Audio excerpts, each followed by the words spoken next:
I'm Huw Thomas, and I'm a partner at Carey Olsen in Jersey. I practice across a range of areas, including employment law, data protection and privacy, and what my partners like to call the weird stuff. This is our podcast, People, Behaviour and Governance, which is a podcast about organisations, the people within them, and how those people behave and occasionally misbehave. Today, we're joined by Adam Solomon KC, and Adam is head of chambers at Littleton Chambers in London. Called in 1998 and taking silk in 2018, Adam has built a formidable reputation as an employment and commercial barrister and has flourishing sidelines in things like professional discipline and regulatory disputes. He's appeared at every level of the UK judicial system, from the High Court and Court of Appeal to the Privy Council and the Supreme Court.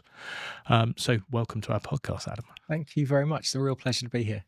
So you've obviously come into the role of head of chambers at a very interesting moment, and Littleton, as one of the leading sets in the UK, have got a few things to deal with, haven't they? So from the Harman Report on sort of bar culture to things like equal pay. Starting with the Harman Report, how significant do you think it is for the bar? It's hugely significant for the bar. I should say that I took over as head of chambers 2 weeks ago with almost no notice, because our former head of chambers, now Sir Gavin Mansfield, was made a judge, and they don't announce it in advance. So I didn't know that I'd be taking over. It was just given to me.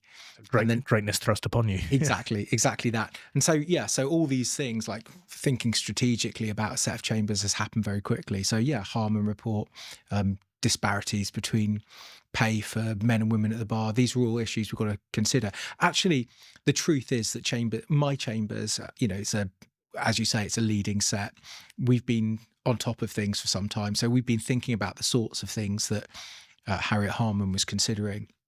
And the BSB has been on this topic for a while. There've been a whole series of reports by the BSB about bullying at the bar, harassment and pay disparity. So we've had actions that we've been taking for some time about it.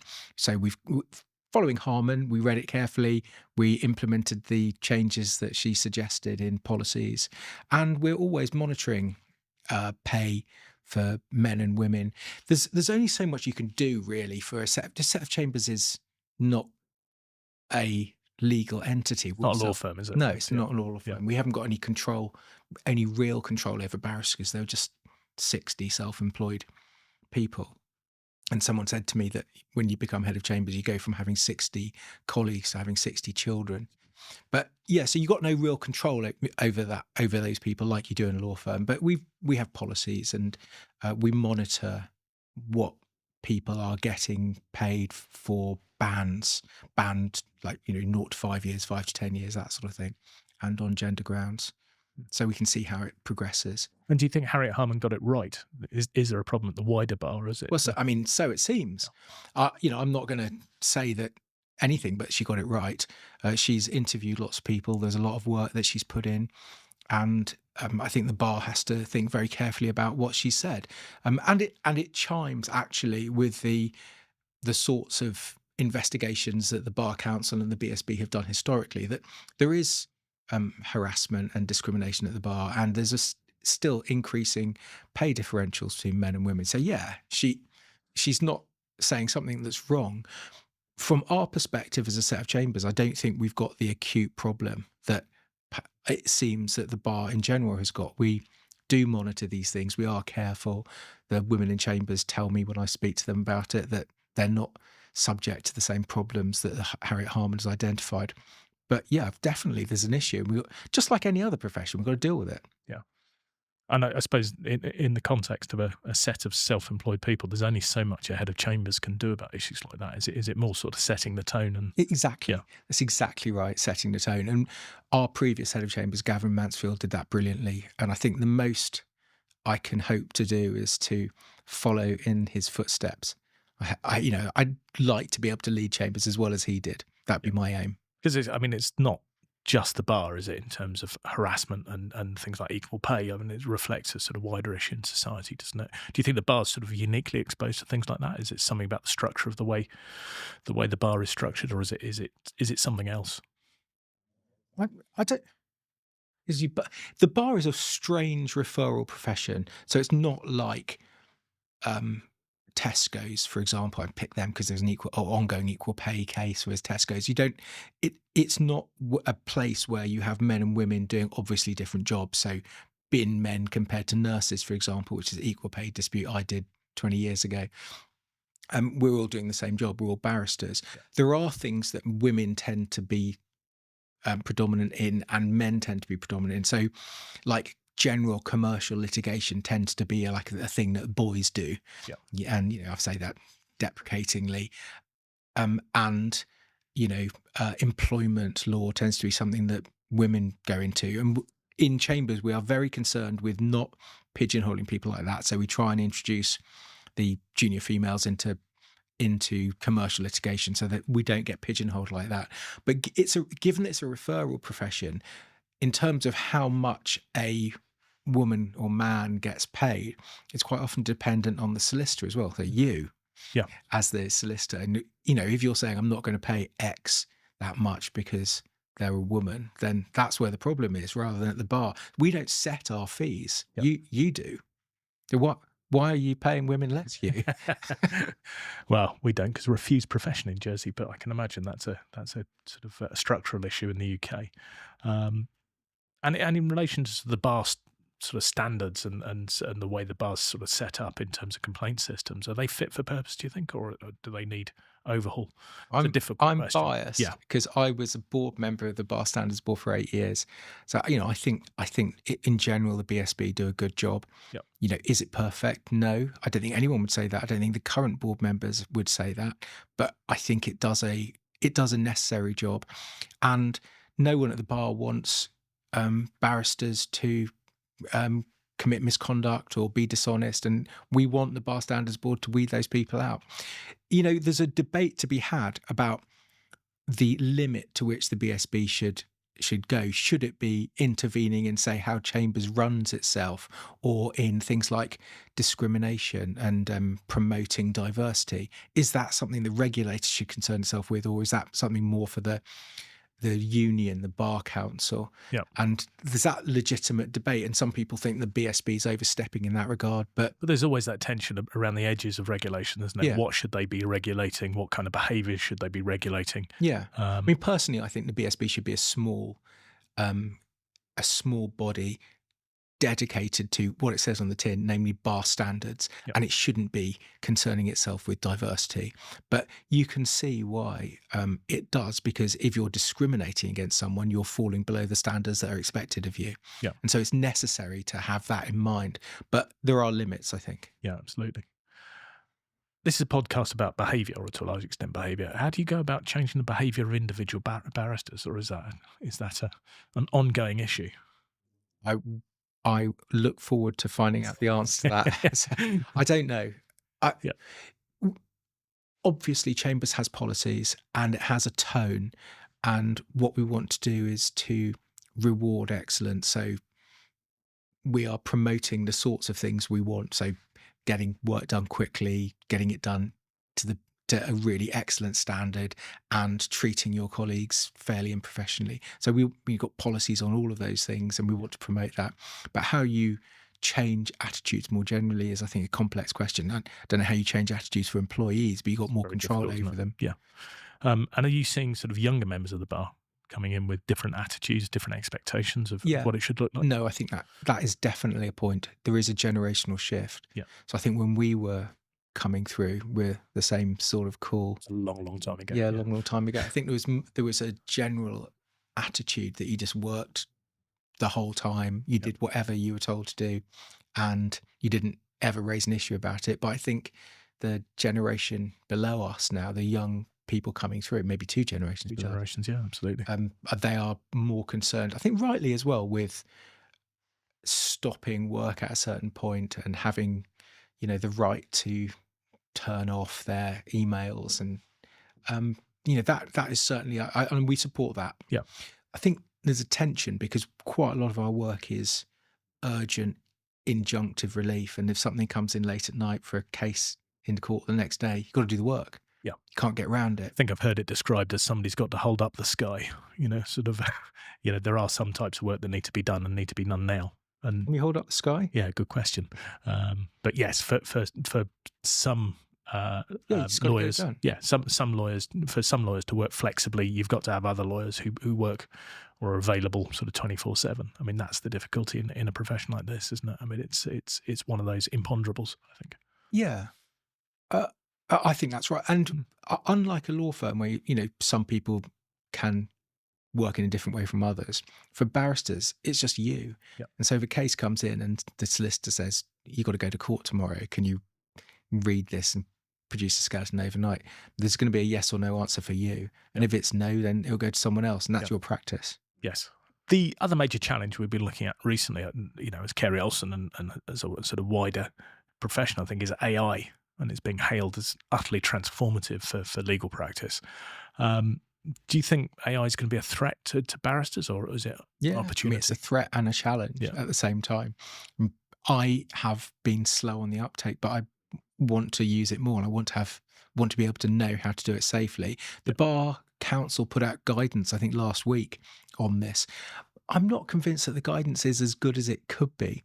From my perspective, and what it concentrated on was like the fact that AI can hallucinate. Yes. And everyone knows that. Yep. And, the idea that you just go to court with something AI produced and not check the cases, not even read them, and they're made up, that's just absurd. And some people have been doing that, obviously, and have been high-profile cases about it. But that isn't the problem from my perspective.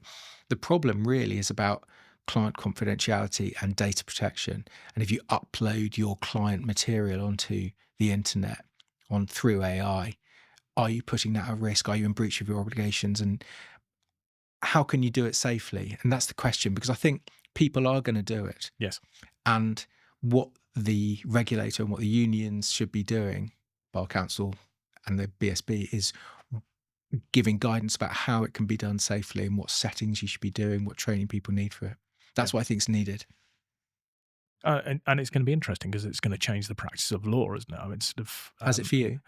It's beginning to. So, sort of productivity tools, I think, are all over the place all of a sudden. So, note taking is suddenly being done better, I think, by AI tools. Summaries of cases, things like that, and first drafts of documents, I think, are all things that are being produced. Research, I think, we're just in the foothills of things like legal research, but it is beginning to be transformative, and I think we're, as I say, in the foothills of what it's going to do. Yeah, one of my colleagues described the way he uses it as working with a really well-informed junior solicitor. I think it's exactly that. Yeah. And so it may be less of a threat to the bar than it is to solicitors, but I just don't know if that's right. I think it's massively disruptive. There's no question. Given that our job is primarily live oral advocacy or written advocacy, I can see less of a role for AI in those two things. Yeah.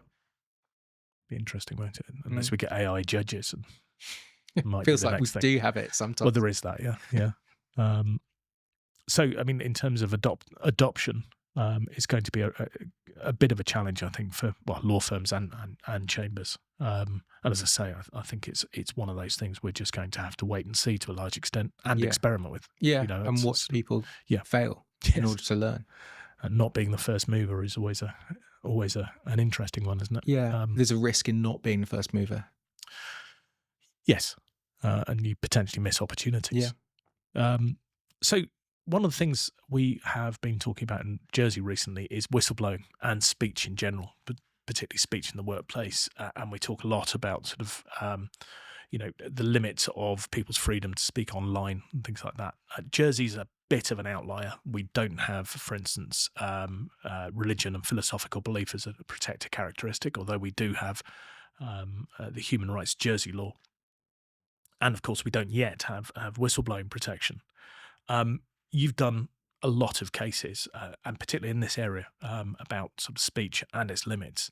And there are two which stand out in particular. The first one being Hussein and the Solicitors Regulatory Authority.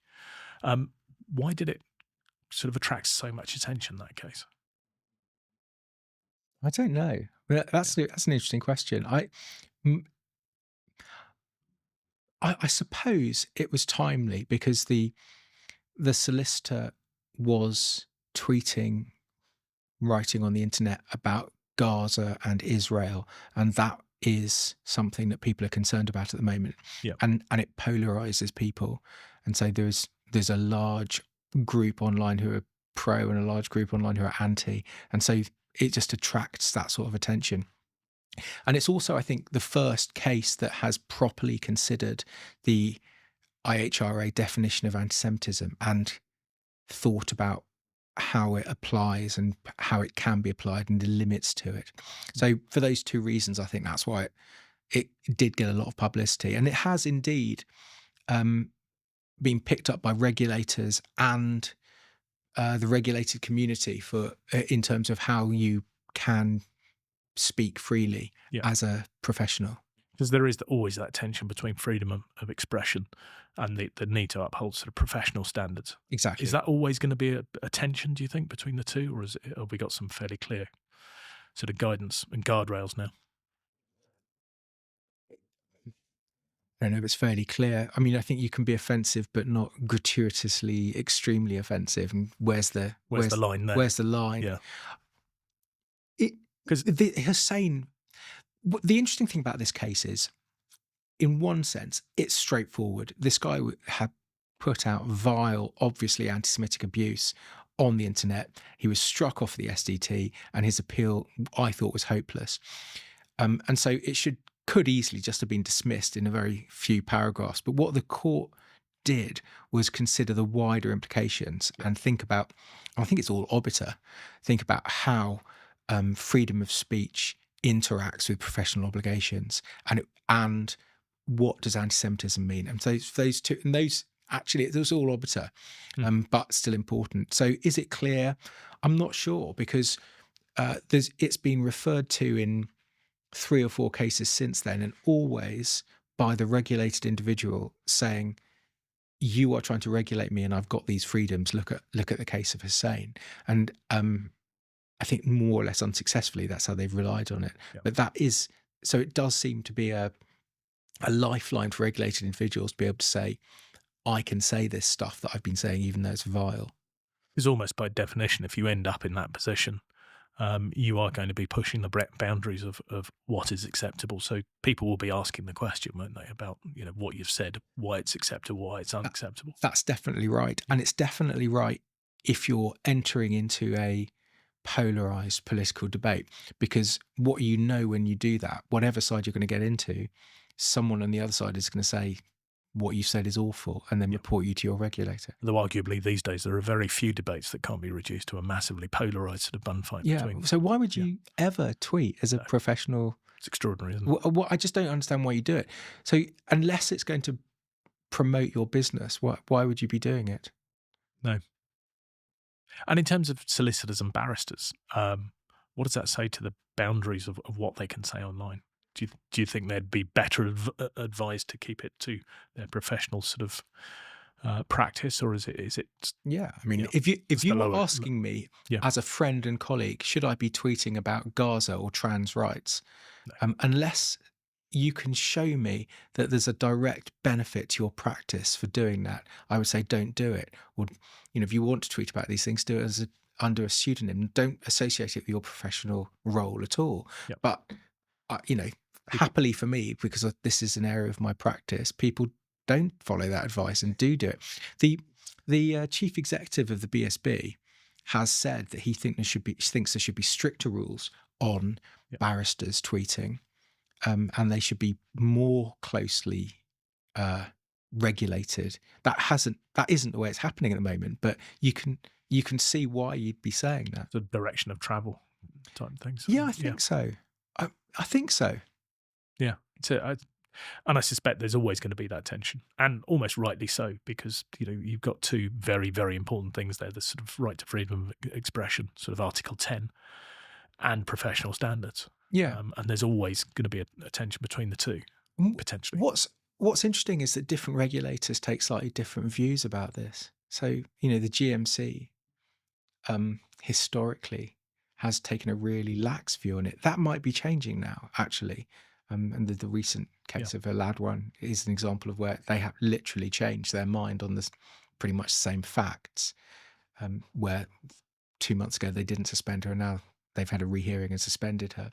But other regulators take a stricter approach. Yeah, because there's always that question about, what financial services call non-financial misconduct, stuff you do outside of your day-to-day role, which Yeah. has an impact on your sort of professional standing. Misconduct in the private realm rather Yeah, than the absolutely. professional realm. It's an interesting one for all regulators. Which of the regulators get it most right? Do you think? Do you think the SRA have got it broadly about right, or is it? Yeah, I think so. I mean, most of the regulators have got statements, public statements, public policy positions about where you go wrong if you commit misconduct in the private realm. So the SRA's got one about that. It's got one about online activity, and it normally upholds those guidelines. So if you've done stuff, if you've tweeted racist stuff or whatever in the guise of political comment, it's likely to sanction you. Yeah. And it's very difficult for employers and chambers, I guess, to think about employees' potentially private social media activities, to the extent that they conflict with things like professional codes in particular. So on one hand, you've got a chambers or an employer trying to rein in employees, then you've got the attention of potentially of regulators sort of coming at you. Yeah. It's a quite an interesting set of conundrums for people running those organisations. Really interesting. And the barrister I was against in the Hussein case went on to act pro bono for Hamas in order to try and get them deprescribed. Yeah. And he has put out some pretty provocative tweets which were condemned by his chambers, and then he responded by condemning his chambers. And so that's an example. He's an example of someone who is who the chambers it seems to me from the outside looking in that the chambers are trying to rein him in, and he's refusing to be reined in, and they can do nothing about it. And ultimately, it's for the regulator at that point, isn't it? So. Yeah, that's right. And so normally you'd think that an employer can act when something is less serious than something that would get the regulator's interest, but with chambers you can't, because you haven't got that control. And so if the regulator's not interested and you're just going to refuse to follow what your chamber suggests, you're in a sort of free area, it seems, as a barrister. And that's difficult, isn't it? We can have all the policies in the world, but if people don't follow them, then it sort of puts that question. And I think he would be saying it. I'm not doing anything wrong. My regulator's not interested. I'm allowed to express my views online. You might find it unpleasant, but that's because you're misguided. Yeah. I think that's probably what he'd say. Definitely. So the second case to talk about is the recent Court of Appeal judgment in Rice and Wicked Vision. This is a whistleblowing claim. We're very much talking about whistleblowing in Jersey as potentially a new head of claim. And one of the suggestions from the Employment Forum in Jersey is that we're going to follow, or we should follow, a UK-style whistleblowing model. Interestingly, in sort of Rice and Wicked Vision, it points up some of the complexities of the UK position on whistleblowing, doesn't it?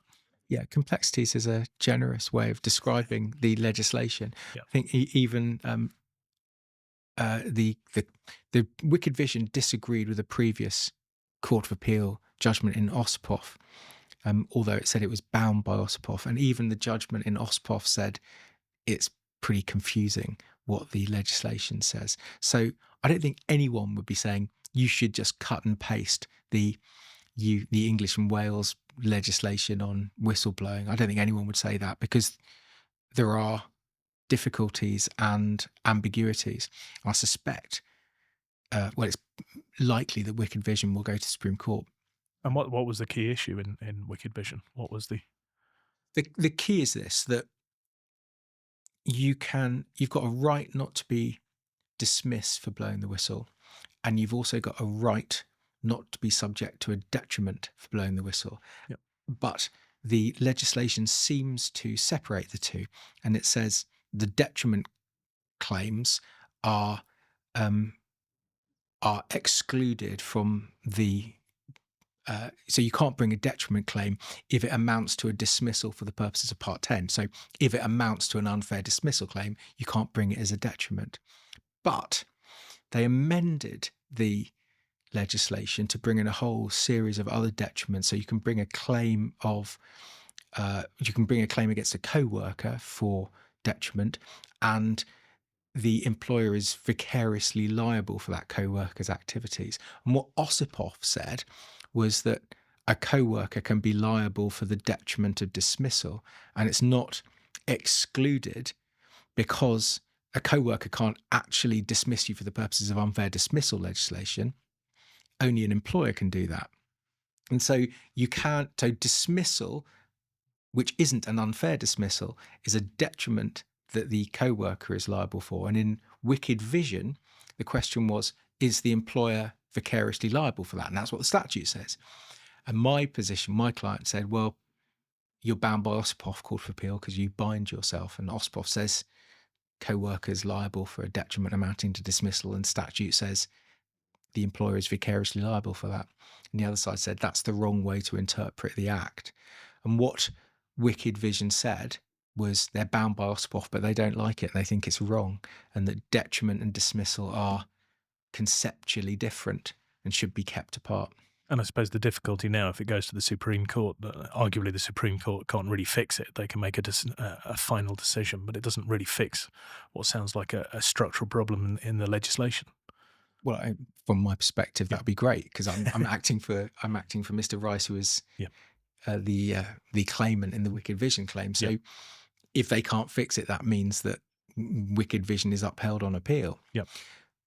I'm not sure you need to fix anything, actually. I think the way in which the interpretation that I've advanced works is that a whistleblower can choose their remedy. So you can choose to sue a co-worker for a detriment, and that might be important if your employer is insolvent, for example, as they are in Wicked Vision. Mm-hmm. And you can choose to make the employer vicariously liable for that, and that might be important because, unlike unfair dismissal, you can claim personal injury and injury to feelings as a detriment claim.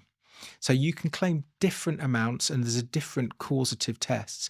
And so if you want to promote whistleblowing in the workplace, you can see why my interpretation, or my client's interpretation of the Act sits favourably with the whistleblowing legislation, because it is a purposive interpretation of the legislation in favour of whistleblowing. It gives the claimant the full scope of potential protections. Yeah, and the claimant might fall between two stools if he or she can't bring that sort of claim.